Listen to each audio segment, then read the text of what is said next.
المتغيرات او الفاريبلز فكرتها تقريبا واحده في كل لغات البرمجه. هي ببساطه عباره عن كونتينرز بنخزن جواها قيم مختلفه. القيم دي بتكون موجوده جوه الميموري بتاعه الكمبيوتر. القيمه دي ممكن تكون مثلا رقم انتجر او فلوت، ممكن مثلا تكون نص سترينج او قيمه بوليان ترو او فولس وهكذا. في الفيديو ده احنا هنتعلم ازاي نعمل فاريبل باستخدام الجولانج. خلينا قبل ما نتعلم الفاريبل نتعرف الاول على حاجه مهمه جدا اسمها الجو موديول. علشان تبدا مشروع جديد بالجو، الطريقه الصح ان انت بتعمل فولدر جديد، وجوه الفولدر ده لازم تعمل رن لكوماند اسمه الجو مود انيت، وبعد كده بتحدد اسم الابلكيشن بتاعك. هنعمل مع بعض الكلام ده، ولكن تعالى نفهم ايه اللي انا بقوله ده. احنا الفيديو اللي فات مجرد عملنا فولدر فاضي ومباشره عملنا جواه فايل زي الاب دوت جو، بعد كده كتبنا الكود بتاعنا، وعن طريق الكوماند ده بنقول جو رن وبنحدد اسم الفايل بتاعنا، فبيشتغل الابلكيشن بتاعنا وبيعمل لنا رن للفايل وكل شيء تمام. الطريقه دي بتنفع في حاله اننا بنجرب كود او سكريبت بسيط، ولكن مش الطريقه الصح. لو عايز تعمل مشروع جو حقيقي، فانت لازم تعرف جو ان البروجكت ده هيبقى جو بروجكت، وهو ده اللي بيعمله الكوماند ده. من غير الجو مود انيت، الجو مش هيبقى فاهم المشروع بتاعك، وهتبدا بقى تظهر لك مشاكل زي ان هو مش لاقي موديول معين، ممكن تلاقي ادوات زي البيلد او غيره مش شغاله صح. فباختصار الجو مود انيت من غيرها انت شغال كود بس، ولكن مش شغال داخل نظام جو الصح. فتعالى نعمل الكلام ده مع بعض. خلينا كده نروح للتيرمينال. انا هنا جوه فولدر اسمه الابس موجود جوه الديسكتوب،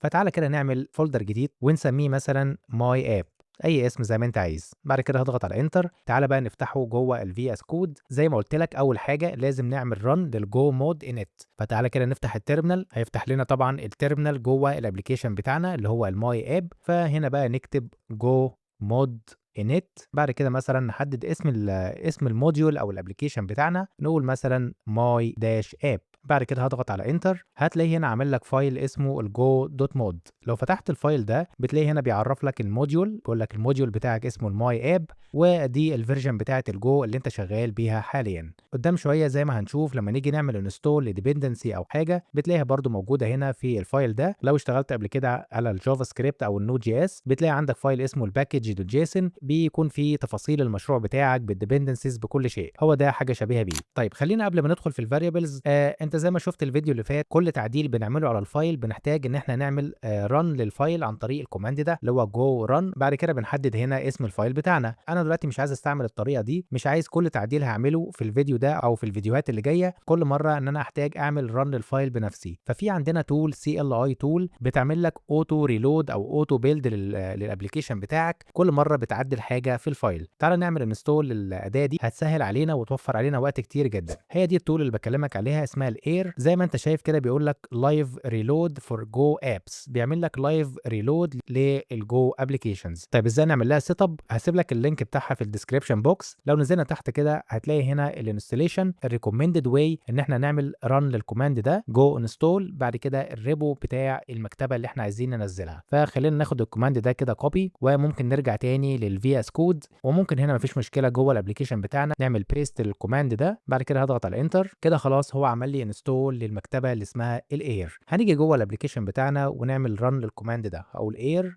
init. بعد كده هضغط على انتر. هيعمل لك initialize للاير، وهتلاقيه هنا عمل لك فايل كده اسمه ال.air.toml. ده فايل فيه الكونفيجريشنز بتاعت الاير لو عايزين نعدل فيها. احنا مش عايزين نعدل في حاجه دلوقتي، فخلينا نقفل الفايل ده وتعالى نشوف نجرب نستعمل الاير ازاي. تعالى كده جوه البروجكت بتاعنا نعمل بقى فايل جو، وليكن مثلا نعمل فايل هنسميه الاب دوت جو. خلينا كده نغير اسم الباكج للمين. بعد كده ممكن مثلا هنا نقول نعمل المين فانكشن او الفانك مين، وممكن هنا نقول اف ام تي. مجرد بس ان انا ضغطت عليها انتر فهو اوتوماتيكلي عمل لك لها امبورت دوت print ln، ونكتب هنا مثلا hello go. انا مش هشغل الفايل ده بطريقه مانوال، انا هخلي الاير هو اللي يشتغل في الباك جراوند ويفضل مراقب الفايل. كل تعديل هعمله في الفايل ده هيعمل بيلد وريلود ويشغل لك الابلكيشن بطريقه اوتوماتيك. جوه الابلكيشن هكتب اير، بعد كده اضغط على انتر. زي ما انت شايف كده الاير كده خلاص شغال، وهيفضل بقى عامل لك واتشنج كده للفايلات اللي بتتغير. مع كل تعديل هيبدا يعمل ريبيلد ويشغل لك الابلكيشن. يعني على سبيل المثال مثلا لو جيت انا شلت كلمه جو، مجرد ان انا هعمل سيف،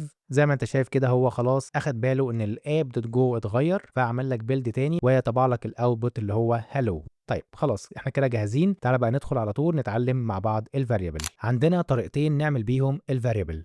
الطريقة الأولى إن أنا هاجي هنا عن طريق الkeyword اللي اسمها الvar، بعد كده باحدد اسم الvariable بتاعي وليكن مثلًا my name، بعد كده باحدد الdata type بتاع الvariable ده، أنا عايز أخزّن جواه كلمة فباكتب هنا الtype بتاعه string، بعد كده باقول equal القيمة اللي أنا عايز أخزّنها جوه الvariable، طبعًا بما إنه string فباكتبه ما بين double quotation وأقول مثلًا محمد. نطبع الvariable ده جوه الconsole، فلو شِلت hello وكتبت مكانها اسم الvariable بتاعي، بعد كده هاعمل save automatically طبعًا الapplication هتعمل له reload فهتلاقي عندك محمد اتكتبت في الconsole. طبعًا بما إنه variable يعني متغيّر فأنا أقدر أغيّر القيمة بتاعته، أقدر مثلًا هنا أقول بعد ما طبعت القيمة بتاعته أقدر مثلًا أقول my name equal أحمد، بعد كده أرجع تاني أطبع القيمة بتاعته بعد التعديل وأعمل save، هتلاقي في الأول القيمة كانت محمد بعد كده اتعدلت بقت أحمد. طيب خُد بالك هنا في ملحوظة مهمة جدًا، لازم وأنت بتعرّف variable بالطريقة دي لازم تكتب إما الtype أو الvalue أو الاتنين مع بعض زي ما أنت شايف كده. يعني إيه الكلام ده؟ تعالَ كده نمسح الكلام اللي هنا ده. طيب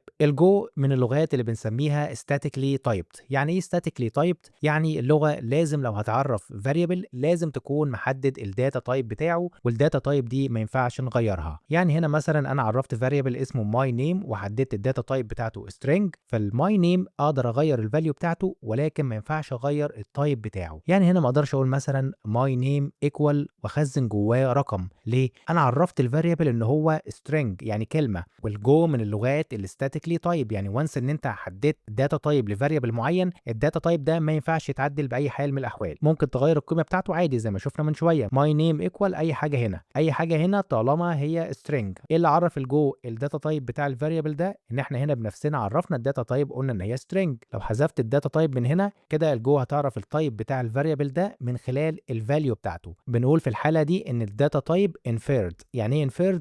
يعني تم استنتاجه بصورة تلقائية من خلال الvalue. أنت خزّنت هنا نص خلاص my name كده اتعرف إن هو string، لو جيت هنا تعدّل عليه وخزّنت جواه مثلًا رقم هتلاقي في عندك مشكلة، هيرفض طبعًا إن هو يعمل build زي ما أنت شايف كده بيقول لك failed to build. فإما إن أنت بتعرّف الtype بنفسك زي ما أنت شايف كده، أو بيبقى inferred من الvalue اللي بتتخزّن جوه الvariable. طيب عندنا مثال تاني مثلًا أقول وليكن الage equal مثلًا نقول 34، ما أقدرش دلوقتي أقول مثلًا الage equal وأخزّن جواها كلمة، ليه؟ لإن إحنا هنا الage اتعرف الdata type بتاعها من الvalue اللي هي 34 فاتعرف خلاص إن الage integer. طيب خُد بالك برضه أنت ممكن هنا تعرّف variable بالطريقة دي، أقول مثلًا الvar my address، بعد كده أحدد هنا الdata type بتاعه اللي هو string. أنا قُلت لك إما بتحدد الdata type أو الvalue، أنا مش عايز أحدد الvalue دلوقتي فلازم هنا تعرّف الdata type بتاعه اللي هو string، وأقدر بعد كده أقول الmy address equal وأخزّن جواه هنا مثلًا عنوان معيّن ABC، وأقدر بقى طبعًا أطبع الmy address. لو أخدت بالك من هنا إنه مش راضي يعمل build، طب إيه المشكلة هنا؟ المشكلة هنا إن إحنا معرّفين variable اسمه my name ولكن ما استخدمناهوش في أي مكان. الGo عندها restriction على الموضوع ده، بتقول لك طالما أنت عرّفت variable يبقى لازم تستعمله أو تمسحه، ما تعملش variable وتسيبه كده من غير استخدام. هاقول لك كمان شوية إزاي نخلص من الموضوع ده، ولكن مؤقتًا خلّينا نطبع القيمة دي هي كمان في الprint. فهاجي هنا كده أقول print الmy name بعد كده كوما my address، هاعمل save.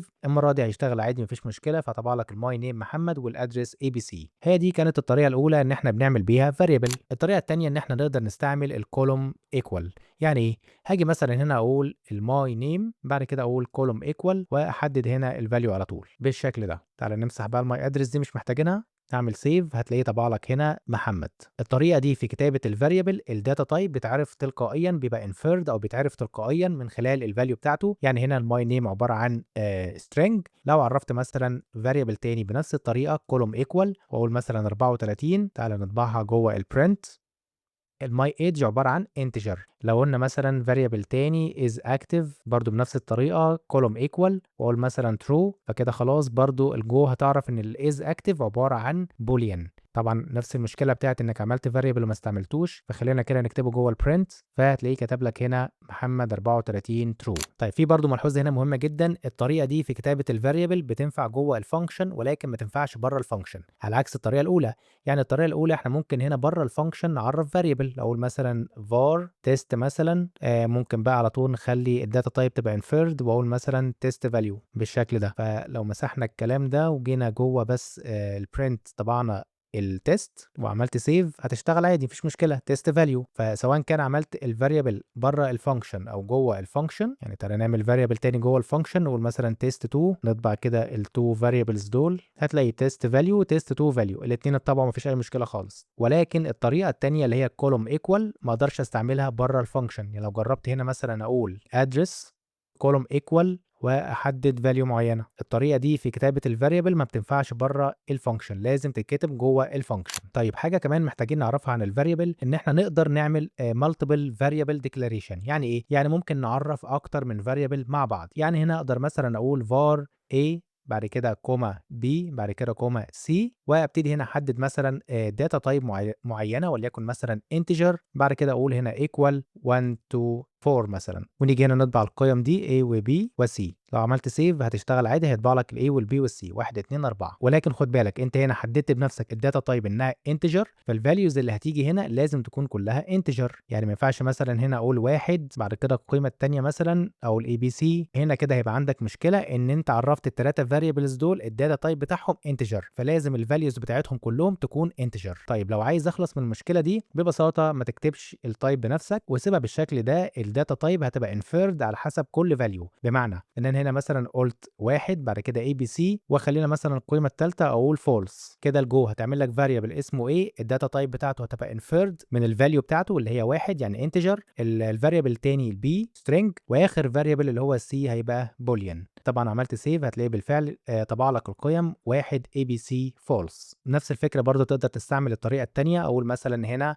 x بعد كده كوما y بعد كده اقول كولوم ايكوال واقول مثلا هنا 1 2. تعالى نطبع القيم دي كلها، اقول مثلا x بعد كده y واعمل سيف، هيطبع لك قيمه x و y مع الاي بي سي اللي هي 1 2. طيب عندنا برضو ملحوظه مهمه جدا، ما ينفعش يكون عندنا اكتر من فاريبل له نفس الاسم جوه نفس السكوب. يعني ايه؟ يعني هنا انا جوه فانكشن اسمها المين فانكشن ما اقدرش مثلا هنا اعمل فاريبل اسمه النيم واقول ايكوال محمد، بعد كده اجي اعرف تاني فاريبل جديد برضو اسمه النيم اخزن مثلا جواه فاليو اسمها احمد. حتى لو استعملت الطريقه الثانيه في عمل الفاريبل عن طريق مثلا الكولوم ايكوال بالشكل ده، برضو هتقابلك نفس المشكله طالما انت جوه نفس السكوب بتاعك. ولكن في هنا خدعه خد بالك منها، ممكن عن طريق استعمال الكولوم ايكوال ان انت تعمل ريديكلير لنفس الفاريبل نيم تاني، ولكن بشرط هعرف معاه فاريبل تاني وليكن مثلا age واقول هنا مثلا كوما 34. كده مش هيبقى فيه اي مشكله خالص. لو جيت عملت النيم والايدج مش هتلاقي عندك اي مشكله، هتلاقي النيم احمد بعد كده الايدج 34. طب تعالى كده نتكلم عن اسم الفاريبل نفسه. في شويه رولز كده لازم تاخد بالك منها، ان مثلا اسم الفاريبل لازم بيبدا باما كاركتر زي ما انت شايف كده، او ممكن يبدا بالاندرسكور. يعني ممكن نعمل فاريبل اسمه اندرسكور وبعد كده بتحدد الاسم اللي انت عايزه. تعالى كده نطبعه هتلاقيه شغال عادي مفيش مشكله. ولكن مثلا ما تقدرش تبدا الفاريبل بتاعك برقم، ما ينفعش مثلا اقول for name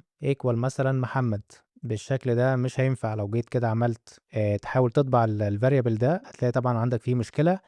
ولكن الرقم ممكن يكون في نهايه الفاريبل نفسه كده هيشتغل مفيش مشكله خالص، او ممكن يكون في نص الكلام برضو اي رقم مفيش اي مشكله. تعالى ناخد الفاريبل ده نطبعه هتلاقيه برضو بيشتغل معاك مفيش اي مشكله خالص. خد بالك برضو الفاريبل نيم بيكون كيس سنسيتيف. تعالى نمسح بقى كل الفاريبلز دي. يعني لو عملت هنا مثلا قلت var name equal محمد، بعد كده مثلا قلت var name equal احمد، تعالى كده نطبع اول قيمه وتاني قيمه، هنعمل سيف هتلاقيه طبع لك محمد واحمد. ايه اللي بيحصل هنا؟ ان الجو كده هتعتبر النيم دي غير النيم دي. ليه؟ لان النيم الثانيه بتبدا بحرف كابيتال ولكن النيم الاولى كلها سمول، فهي كيس سنسيتيف. طيب اخر حاجه برضو في اسم الفاريبل، ما ينفعش طبعا تستعمل اسم الفاريبل بواحد من الكي ووردز بتاعه الجو. يعني ما ينفعش مثلا اسمي الفاريبل بتاعي اف مثلا او مثلا سويتش او مثلا استعمل كلمه فانك. كل دي كلمات ريزيرفد، كلمات محجوزه للغه نفسها، ما ينفعش نستعملها كاسم من اسماء المتغيرات او الفاريبلز اللي احنا بنعملها. طيب ملحوظه برضو مهمه جدا، زي ما انت شايف كده انا عندي هنا 4 فاريبلز. الفاريبل الاول اسمه النيم، التايب بتاعه سترينج، بعد كده عندي الايدج انتجر والسالري فلوت، وبعد كده الايز اكتيف بوليان. هنتكلم عن كل انواع الداتا تايبز بالتفصيل، هنفهم ايه هو الفلوت 32 والانتجر وكل الكلام ده هنتكلم عنه بالتفصيل. زي ما انت شايف كده انا هنا مجرد عرفت فاريبلز ولكن ما خزنتش قيم جوه اي فاريبل منهم. في الحاله دي الجو طبعا ما بتعترفش بحاجه اسمها undefined فلو انت ما كتبتش الفاليو بنفسك جوه كل فاريبل، فهي بتروح للديفولت فاليو على حسب الداتا تايب بتاع كل فاريبل. يعني ايه؟ يعني انت هنا عملت فاريبل اسمه النيم، الداتا تايب بتاعته سترينج، ما خزنتش جواه قيمه، فالديفولت فاليو بتاع السترينج هي الامتي سترينج، يعني قيمه فاضيه. طيب بالنسبه للايدج اللي هو الانتجر، الديفولت فاليو بتاعه 0. نفس الكلام في الفلوت برضو 0، والديفولت فاليو بتاع البوليان اللي هو فولس. فتعالى كده نعمل سيف. هتلاقي بالفعل طبع لك هنا اول قيمه طبعا بتاعه السترنج اللي هي empty value، قيمه فاضيه. بعد كده تاني قيمه اللي هي الزيرو بتاع الانتجر، الزيرو بتاع الفلوت، واخيرا الفولس اللي هو الديفولت فاليو بتاع البوليان. طيب تعال نشوف ازاي نخلص من موضوع ان انت تعمل فاريبل وما تستعملوش فتلاقي البيلد مش راضي يشتغل والدنيا معاك واقفه. فتخيل مثلا انا عملت هنا فاريبل اسمه النيم، طيب بتاعه string، وقلت مثلا محمد. بعد كده ما استعملتوش. تعالى نمسح كده الكلام ده جوه البرنت. فاريبل تاني مثلا نقول ايدج بالطريقه دي مثلا 34، وعايزين نطبع قيمه الايدج بس، ولكن مش عايزين نستعمل النيم دلوقتي. لو عملنا سيف زي ما انت شايف كده هتلاقي عندك فيلد تو بيلد، هو مش راضي يعمل بيلد عشان انت عامل فاريبل هنا ومش مستعمله. ممكن نخلص من المشكله دي ان احنا نعمل اجنور للفاريبل ده. بنعمل له اجنور ازاي؟ ببساطه هاجي هنا واكتب اندرسكور ايكوال واسم الفاريبل بتاعي بالشكل ده. لو عملت سيف دلوقتي البيلد هيشتغل وهيطبع لك الايدج بس. طيب اخر حاجه قبل ما نقفل الفيديو، في طريقه جميله جدا ان انت تجمع مجموعه من الفاريبلز جوه بلوك واحد. ممكن تيجي هنا كده وتكتب var، بعد كده تفتح القوسين وجوه هنا كده تبدا تحدد الفاريبلز بتاعتك. ممكن مثلا تعمل فاريبل اسمه الاي، مثلا الداتا تايب بتاعته انتجر، ونقول مثلا بيساوي 10. بعد كده بتنزل على لاين جديد. خد بالك ما بتكتبش هنا ولا كوما ولا سيمي كولون ولا اي حاجه، مجرد بس بتنزل على لاين جديد. ونعمل هنا فاريبل تاني مثلا نقول نيم، ونحدد الداتا تايب بتاعته، او ممكن نخليها انفيرد من الفاليو نفسها، نقول مثلا محمد. فكده عندي هنا متغيرين، متغير اسمه الاي والنيم. فنيجي هنا كده نطبع الاي والنيم بالشكل ده ونعمل سيف. هتلاقيه طبع لك القيمه اللي هي 10 ومحمد. طيب وبكده نكون تقريبا غطينا كل الاساسيات او اهم المعلومات عن الفاريبلز. نكمل مع بعض بقى الفيديو الجاي ونتعلم حاجه جديده وهي الكونستانت.